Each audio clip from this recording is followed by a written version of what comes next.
উচিত শাস্তি দিয়ক নো জাস্টিস নো ৰেস দোষী উপযুক্ত শাস্তি দিয়ক যোৱাকালি ৰাতি মই ৰুবুলৰ লগত কথা পাতিছোঁ এওঁ কীৰ্তন চাই পেলাই ঘৰত গৈছে গৈ পেলাই যেতিয়া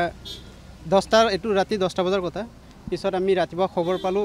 ইয়াক কোনোবাই হত্যা কৰিছে হত্যা কৰি পেলাই মুছলিম মানুহৰ এটা গোহালিত গৈ ওলমাই থৈছে এইটো পৰিকল্পিতভাৱে হত্যা কৰা হৈছে বুলি আমি অনুমান কৰিছোঁ আৰু এইটো এটা যে সাম্প্ৰদায়িক ৰহণ খানিব বিচাৰিছে ইয়াক আমি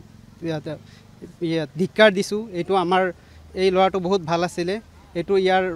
উচিত তদন্ত হ'ব লাগে দোষীক উচিত শাস্তি দিব লাগে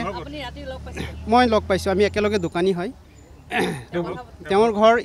তেওঁ এনেই ইয়াত ঘৰ জোৱাই হিচাপে নিজৰ শাহুকৰ ঘৰত থাকে এওঁৰ অৰিজিনেল ঘৰ গোলাঘাট বুলি আমি গম পাইছোঁ আৰু এওঁৰ যে পোষ্টমৰ্টম কৰিব লৈ গৈছে এইটো একপক্ষীয়া মানুহ গৈছে এইটো পোষ্টমৰ্টমৰ ৰিপৰ্ট মতে আমি কিন্তু বিশ্বাস নকৰোঁ এওঁলোকে গোলাঘাটৰ পৰা মানুহ আহিব লাগিছিলে আহি পেলাই পুলিচে উচিত তদন্ত কৰি পোষ্টমৰ্টমলৈ নিব লাগিছিলে ইয়াতো আমাৰ কিন্তু সন্দেহ উপজিব কাৰণ তেখেতৰ ঘৰৰ পৰা এতিয়ালৈকে কোনো মানুহ অহা নাই প্ৰায় আজি 5-6 বছৰৰ পৰা বেছি হৈছে প্ৰায় 10-15 বছৰৰ পৰা ইয়াতে আছে দোকানটো আপোনালোকে চাইছেই আৰু মই বেছি একো নকওঁ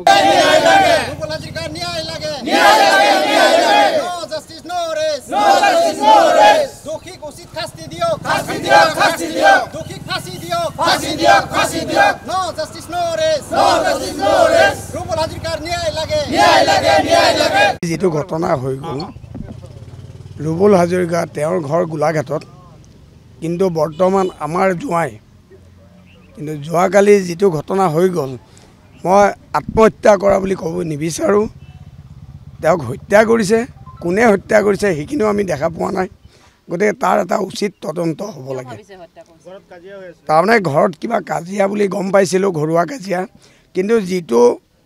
মুহূৰ্তত আমি দেখা পালোঁ এজন ফাঁচি লগা মানুহ হয় ওলমি থাকিব লাগিব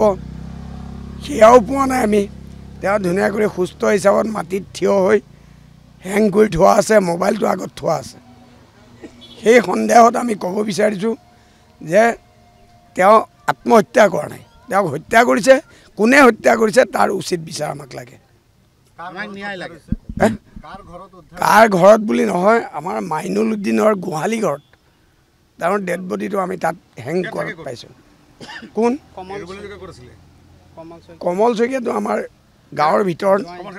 জোঁৱাই তেওঁ সৌৰ ঘৰত থাকে তেওঁৰ দোকান আছে এইখন কম্পিউটাৰ দোকান ব্যৱসায় যিকোনো খবৰৰ বাবে যোগাযোগ কৰক 7099017330 লগতে 7099017110 নম্বৰত